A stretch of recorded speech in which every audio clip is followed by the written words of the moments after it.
अस्सलामुअलैकुम guys, welcome back to another vlog. तो आज का व्लॉग हमारा होगा, हमारे न्यू स्टूडेंट आए हैं पाकिस्तान से और इनसे पूछते हैं इन्होंने अपना वीज़ा प्रोसेस कहाँ से करा है, ताकि जो लोग नए आना चाहते हैं जर्मनी, अपना वीज़ा प्रोसेस करना चाहते हैं, तो उनको थोड़ी सी गाइडेंस मिल सके या उनको कुछ नई नई बातें, नई नई चीज़ें पता लग सकें। तो अभी हम आपको मिलाते हैं अपने दोस्त से और उनसे पूछते हैं कि किस तरह का प्रोसेस है और किस तरह से हमें करना चाहिए आगे अपना प्रोसेस, और हमें ख़ुद करना चाहिए अपना प्रोसेस या कंसल्टेंट से करना चाहिए। ये सब बातें आपको वो बताएंगे, तो चलिए उनसे मिलते हैं। जी अस्सलाम वालेकुम। जी भाई। वालेकुम सलाम उबैद भाई, मेरा नाम गुलनवाज़ है। आपसे तो मेरा इंट्रोडक्शन है। तो मैं मुज़फ़्फ़राबाद आज़ाद कश्मीर से हूँ। तो ये मेरा इंट्रोडक्शन है। मैं यहाँ पे आईसीई में आया हूँ, यहाँ टीयू डामस्टार्ट में। तकरीबन मुझे यहाँ पे वीक हो गया आज। जी ठीक है। तो आपको भी फ़िलहाल कैसा लग रहा है जर्मनी, अभी आप क्योंकि नए नए आए हैं? जर्मनी तो माशाल्लाह बहुत अच्छा जी, जिस तरह की सोच थी, ख्याल तो उसी तरह का है। साफ़ सुथरा और बेहतरीन, मतलब जिस तरह की माइंड में चीज़ें हैं वो सारी यहाँ पे पूरी हैं। ठीक है। तो अच्छा, आप हमारे नए आने वाले बच्चों को जो आना चाहते हैं उनको क्या गाइडेंस देंगे कि अपना वीज़ा प्रोसेस किस तरह से करें, और आपने अपना वीज़ा प्रोसेस कहाँ से किया है? यारा जी, मैं तो सबको यही सजेस्ट करता हूँ कि किसी कंसल्टेंट के चक्करों में ना पड़े। इतना कोई हार्ड वो नहीं है, आपका प्रोसेस भी नहीं है, कोई लेंथी भी नहीं है। सिंपल सा प्रोसेस है, खुद करें और किसी के चक्करों में ना पड़ें। मैंने तो अपना प्रोसेस करवाया था सऊदीया से। असल में पाकिस्तान में वेटिंग लिस्ट बहुत ज़्यादा थी। ऑलरेडी मेरा 1 साल भी ज़ाया हो गया था पाकिस्तान में। तो फिर मैं शिफ्ट हो गया था सऊदीया में वर्क वीज़े पे। कामा वगैरह मेरा बन गया था। फिर मैंने बाकी प्रोसेस वहाँ से करवाया। एडमिशन के लिए मैंने पाकिस्तान से ही अप्लाई किया था। तो अल्हम्दुलिल्लाह एडमिशन मुझे पाकिस्तान से ही मिल गया था। लेकिन यह कि बाकी प्रोसेस मैंने सारे सऊदीया से करवाया। मुझे 1 मंथ के बाद मिल गई थी, अपॉइंटमेंट मिल गई थी। लेकिन मैंने थोड़ा लेट अप्लाई किया था ड्यू टू दिस। अपॉइंटमेंट थोड़ी लेट मिली, वरना वीक के अंदर अपॉइंटमेंट मिल जाती, 2-3 दिन में वीज़ा आ जाता है। मेरे साथ के लड़कों का 2-3 दिन में अपॉइंटमेंट आई है फिर, और 2-3 दिन के बाद वीज़ा स्टैंप हो गया। अच्छा, तो आप ये बताएं कि आपका एडमिशन किस यूनिवर्सिटी में हुआ है, जर्मनी के कौन सी सिटी में आप आए हैं? मैं टीयू डामस्टार्ट में हूँ। ये सिटी डामस्टार्ट ही लगता है, फ्रैंकफर्ट से थोड़ा सा दूर है, तकरीबन 25-30 मिनट का फासला है यहाँ तक। तो कोर्स मेरा इंफॉर्मेशन एंड कम्युनिकेशन इंजीनियरिंग में है। तो बैकग्राउंड मेरा इलेक्ट्रॉनिक्स। अच्छा, तो आपका भी किस सिटी में एडमिशन हुआ है और आपका कौन से कोर्स में एडमिशन हुआ है? अभी तो मैं डामस्टार्ट में हूँ। यूनिवर्सिटी भी डामस्टार्ट की है, टीयू डामस्टार्ट में, और कोर्स मेरा इंफॉर्मेशन एंड कम्युनिकेशन इंजीनियरिंग में हुआ। ठीक है। तो आपने अपना सारा वीज़ा प्रोसेस खुद ही किया था, जैसे कि आप बता रहे हैं कि मतलब इजी है, तो आप स्टूडेंट्स को क्या मोटिवेट करते हैं कि वो मतलब क्यों अपना वीज़ा प्रोसेस खुद करना चाहिए? असल में खुद करने का एक तो ये ना, बंदे को पता चलता रहता है मेरा प्रोसेस किधर पहुंचा। उसमें एक तो सबसे पहली मेन चीज़ ये है कि हमारे जो स्टूडेंट होते हैं वो होते हैं लोअर मिडिल क्लास या मिडिल क्लास ना। तो वैसे कंसल्टेंट को पैसे देने से ही बंदा बच जाता है। एक दिन ही टेंशन भी नहीं होती, बंदे को खुद प्रोसेस पता चलता रहता है, कहाँ से क्या करना है, क्या करना है। वो बंदे के सामने सारा प्रोसेस रहता है। ड्यू टू दिस बंदे को प्रोसेस खुद ही करना चाहिए, बंदा मुतमईन रहता है इसके लिए। बिल्कुल ऐसे ही है, क्योंकि आपके पास खुद सारी ईमेल्स वगैरह आती रहेंगी, आपको स्टेप बाय स्टेप चीज़ों का पता चलता रहेगा, और अगर आप कंसल्टेंट के थ्रू प्रोसेस कराएंगे तो मे बी इसका आपका ज़्यादा स्ट्रेस हर टाइम रहे, क्योंकि इसकी वजह ये है कि आपको ईमेल्स वगैरह नहीं आएंगी, वो सब उनके पास ही जा रही होंगी, क्योंकि वो अपनी ईमेल के थ्रू आपका प्रोसेस करेंगे। हाँ अच्छा, तो उस आप बताएं कि सऊदीया में आपका प्रोसेस मतलब कैसा था, ईजी था, और कितने टाइम बाद आपकी अपॉइंटमेंट आ गई थी जब आपने अप्लाई किया एम्बेसी के पेज पे? सऊदीया का थोड़ा सा ये है कि बाकी कंट्रीज़ में, मतलब कतर हो गया, दुबई हो गया ना, उसमें आपको सेकंड ईयर की चीज़ें नहीं पूछते ना। लेकिन दुबई में, सॉरी, सऊदीया में ये है कि आपको सेकंड ईयर के भी फाइनेंस थोड़े शो करने पड़ते हैं।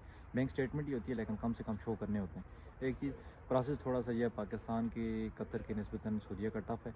लेकिन ये है कि जो रोला पाकिस्तान से मतलब अपॉइंटमेंट का, वो वहाँ पे नहीं है। मतलब प्रोसेस में कोई इतनी टेंशन वाली बात नहीं है। सिंपल सी अपॉइंटमेंट बुक करें। स्टूडेंट्स की 2-3 दिन में भी आई हैं अपॉइंटमेंट्स, और उसके बाद यह है कि वीज़ा भी 2-3 दिन में लग गया। उसमें आपने एक ब्लॉक अमाउंट तो देनी होती है, और सेकंड ईयर की आपने शो करनी होती है कि मेरे पास इनफ सोर्सेज हैं मेरे पास इनकम के, कि मैं सेकंड ईयर में भी अपने आप को सपोर्ट कर सकता हूँ। तो बस इसमें ये, और आपने वहाँ पे जो टाइम गुजारा होता है उसके डॉक्यूमेंट देने बहुत ज़रूरी होते हैं। और आपने स्पॉन्सर भी वहाँ पे शो करना होता है कि सेल्फ स्पॉन्सर हैं, या आपके वालिद साहब या भाई, किसी को भी आपने कम से कम स्पॉन्सर, उसकी 6 महीने की बैंक स्टेटमेंट लाजमी है साथ। अच्छा, एक और अच्छा, आपको दूसरा फ़ायदा क्या हुआ अपना प्रोसेस सऊदीया से करवाने का? यार जी, सऊदीया से प्रोसेस करने का पहले तो ये है कि एक इंटरनेशनल एक्सपोजर आपको मिलता है कि आपने वर्क किस तरह करना है, एक अपने कंट्री के अलावा के लोगों के साथ किस तरह उठना बैठना है, थोड़ा सा बंदे को पता चल जाता है जर्मनी आने से पहले। और दूसरा ये कि प्रोसेस में मैं बिल्कुल रिलैक्स ही था, मतलब वो टेंशन नहीं थी, अपॉइंटमेंट की टेंशन नहीं हुई, बाकी चीज़ों की उस तरह की टेंशन नहीं हुई जो पाकिस्तान से अक्सर स्टूडेंट को होती है। और काफ़ी चीज़ें ऑलरेडी बंदे को एक्सपीरियंस हो जाता है इंटरनेशनल कंट्री के, जो एक बड़ी चीज़ है मेरे हिसाब से, अगर आप सऊदीया वगैरह या किसी और कंट्री से करवाते हैं। अच्छा, तो आप ये बताएं कि आपका टोटल एक्सपेंस कितना हुआ है, और टिकट वगैरह और इस तरह की चीज़ें आप थोड़ा बता दें। अच्छा बैद भाई, पहले तो मैं सऊदीया गया था, तो उसका एक्सपेंस तो ज़्यादा रखते हैं क्योंकि वो तो इंक्लूड नहीं होगा ना जर्मन के उसमें। तो उसमें एक्सपेंस यही है कि आपकी जो ब्लॉक अमाउंट की अमाउंट है तकरीबन 11,904 है, और उसके बाद टिकट मुझे पड़ गया था पाकिस्तानी 1,74,000 का, और बाकी वीज़ा फ़ी जो 75 यूरो है बस। लेकिन आप सऊदीया के भी अपना एक्सपेंस बता दें ताकि जो लोग अगर सऊदीया से प्रोसेस करना चाहें तो उनको थोड़ा आइडिया हो जाए। सऊदीया का अगर आप आज़ाद वीज़े पे जाएंगे तो, क्योंकि जाना ही आज़ाद वीज़े पे चाहिए आपने प्रोसेस कराना, विजिट वीज़े पे भी जा सकते हैं, लेकिन विजिट वीज़े पे आपको 3 महीने का मिलेगा, फिर 3-3 करके 6 महीने आपने पूरे करने होंगे। उसका तो खैर मुझे नहीं पता कितना खर्चा है, लेकिन जो आप आज़ाद वीज़ा पे जाएंगे तो तकरीबन उसमें लग जाते हैं आपके 9,000 8,500 रियाल आपका खर्चा आता है, ठीक है, टिकट के अलावा जो आपने वीज़ा के देने होते हैं। तो ये आपका एक्सपेंस वहाँ का लग जाता है। फिर सऊदीया का टिकट तकरीबन पड़ जाता है पाकिस्तानी जाते हुए 70 से लाख के दरमियान, और रिटर्न भी इतने का पड़ जाता है, तो ये उसमें साथ ऐड कर रहे हैं आप।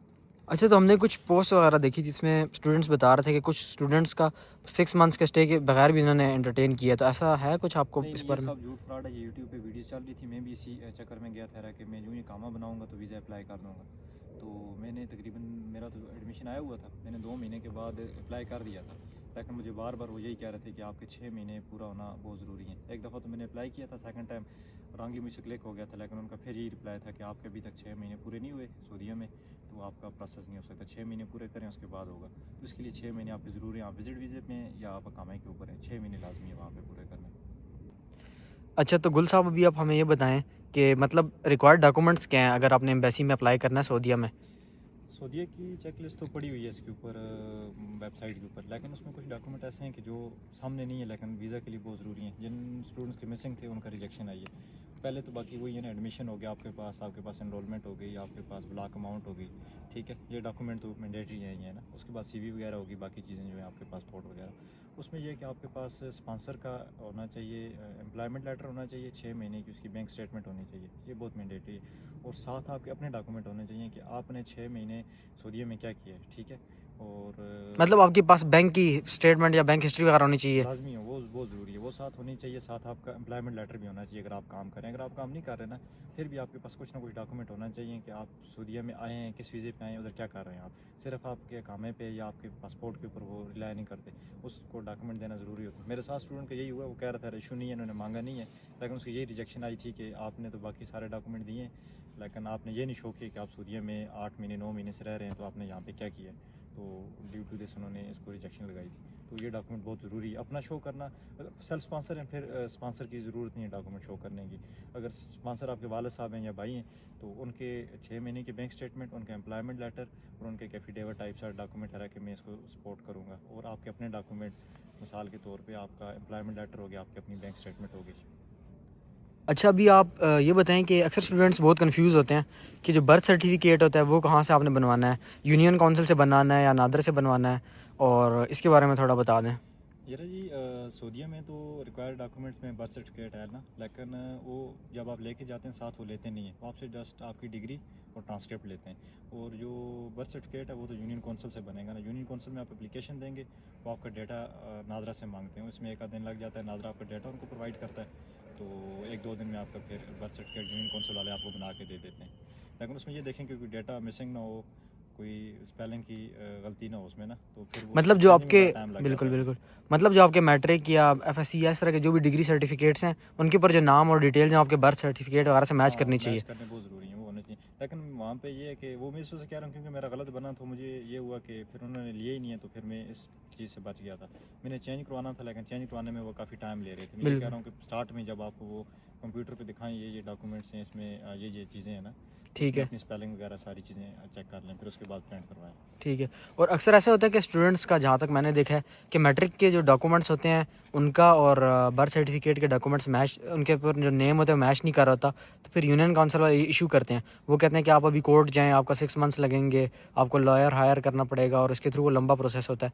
तो बेहतर यही है कि जो फ्यूचर में आना चाह रहे हैं तो पहले से इन चीज़ों को ज़रा ज़हन में रखें वो ताकि तो उनके लिए आसानी हो। वो तो नादरा वाले करते हैं ना। आपने जब चेंज करवाना होगा ना तो फिर आपने नादरा में जाना पड़ेगा। वो आपका सारा डेटा जो यूनियन काउंसिल को देगा वो नादरा देगा। अगर नादरा में आपका डेटा गलत कोट है ना तो फिर आप नादरा के साथ केस करेंगे, वो केस आपने जीतना है, या फिर नादरा वाले खुद ही आपसे डॉक्यूमेंट मांग के क्लियर कर देंगे। अगर मैट्रिक के ऊपर लिखा हुआ है तो नादरा वाले चेंज कर देते हैं। अगर मैट्रिक वाले पे गलत है ना, अगर मैट्रिक वाले सर्टिफिकेट पे आपने चेंज करवाया हुआ है तो फिर नादरा वालों का काम लंबा पड़ जाता है। वैसे इतना कोई इशू नहीं है, नादरा वाले अगर सर्टिफिकेट पे अपडेट है तो नादरा वाले चेंज कर देते हैं। फिर आगे से यूनियन काउंसिल वाले भी आपको अपडेट करके दे देंगे, मसला नहीं है उसमें, लेकिन टाइम लग जाता है थोड़ा।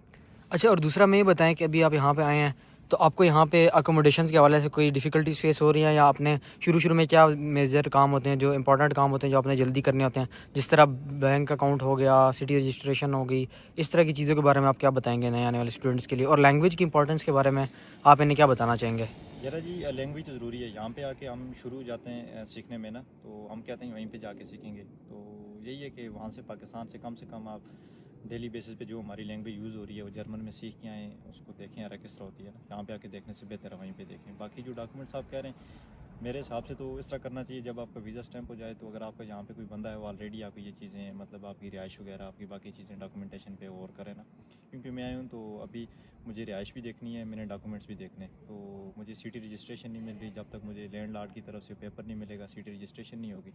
तो ऑलरेडी बंदा अगर ये पाकिस्तान से करके आए, लैंडलॉर्ड से वो पेपर ले ले, यहाँ पे आके सिटी रजिस्ट्रेशन ऑफिस चला जाए, तो फिर आपका काफ़ी टाइम बच सकता है, वरना आपका टाइम लग जाता है यहाँ पे इन चीज़ों के ऊपर। बाकी ये चीज़ें आपके पास होंगी तभी जाके आपका ब्लॉक अकाउंट ओपन होगा, क्योंकि आपको टैक्स आईडी मिलेगी, बाकी चीज़ें मिलेंगी, फिर जाके आप अकाउंट ओपन होगा, फिर जाके आप ब्लॉक अमाउंट से अपनी अमाउंट रिलीज़ कर सकेंगे, वरना टाइम लग जाता है इस पर भी। चलें ठीक है, बहुत शुक्रिया, आपने काफ़ी अच्छा गाइड किया है, काफ़ी अच्छी चीज़ें बताई हैं नए आने वाले स्टूडेंट्स के लिए। अच्छा गाइज, तो ये थे हमारे गुल भाई, नए कार्ड। अच्छा गाइज, ये थे गुल भाई जो हमारे नए स्टूडेंट आए हैं जर्मनी में। तो इनसे आपको काफ़ी बातें सीखने को मिली होंगी, काफ़ी नई चीज़ें पता चली होंगी, और इस तरह की अगली नेक्स्ट वीडियोज़ आती जाएंगी अगर आप लोगों ने इसके ऊपर सपोर्ट दिखाई। तो आई होप सो आपको फ़ायदा होगा इससे। तो see you next time, bye, take care.